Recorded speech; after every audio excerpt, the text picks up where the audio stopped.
Bab 10 Momentum dan Impuls. Subbab 10.1 Eksplorasi konsep. Soal nomor 6. Diketahui ayunan balistik yang digunakan untuk mengetahui kecepatan peluru, dan ditanyakan bagaimana mekanisme untuk mengetahui kecepatan peluru menggunakan ayunan balistik. Nah, sebelumnya kita harus tahu terlebih dahulu ayunan balistik itu apa dan seperti apa tampilannya. Oke, jawab di sini.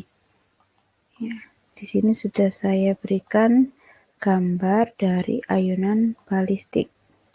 Oke, saya perbesar gambarnya. Semoga sudah jelas. Nah, ayunan balistik ini adalah seperangkat alat yang digunakan untuk mengukur kecepatan benda yang bergerak sangat cepat. Kecepatan atau v benda yang bergerak sangat cepat. Misalnya dalam hal ini adalah peluru.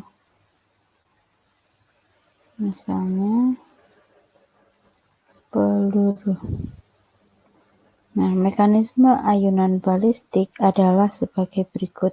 Yang pertama, perangkat ayunan balistik terdiri atas sebuah balok yang diikat dan digantung dengan sebuah tali pada langit-langit.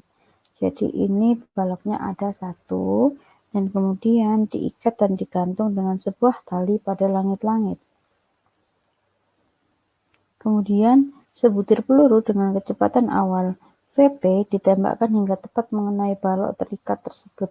Jadi baloknya itu ini aja. Oke, satu balok saja. Kemudian peluru yang bersarang pada balok akan mendorong balok hingga terangkat dan menghasilkan simpangan tertentu. Nah, akan terangkat dan menghasilkan simpangan tertentu. Dalam hal ini adalah di sini. Nah, jadi ada dua kotak ini, bukan kotaknya ada dua, tapi satu kotak atau di sini satu balok diikat dan digantung dengan sebuah tali pada langit-langit.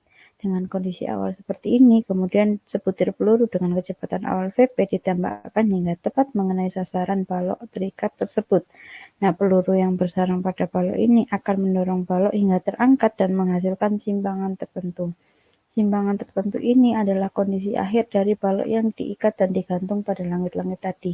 Jadi dibedakan, ini bukan dua balok di satu titik atau di satu bahasan, tapi baloknya cuma satu, diikat dan digantung pada langit-langit dengan menggunakan sebuah tali. Kemudian ada peluru yang ditembakkan dengan kecepatan Vp sampai peluru itu bersarang di dalam balok. Akhirnya balok menjadi terangkat dan menghasilkan simpangan tertentu.